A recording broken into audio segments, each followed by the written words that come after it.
ความหูต้อยต่ำจำต้องจากไปทำงาน เป็นเด็กเสิร์ฟอยู่ห้องอาหาร บริการไปตามหน้าที่เงินเดือนก็น้อย เขาอยากไปแทนเต็มทีสาวใดเขาก็เห็นดีป้ามีสงสารคนจน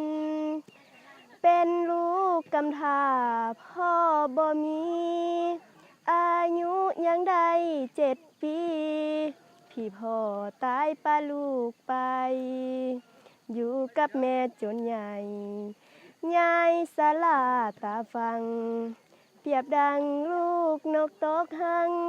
ทางโศกแพ้น้อยใจ เกิดมาเป็นคน ต้องมาประทับอย่างนี้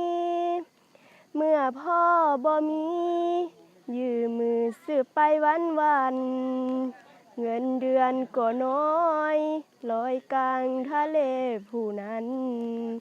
ชีวิตเป็นของฝากฟัง ตามลำพังเสียงน้อยเสียงไผ่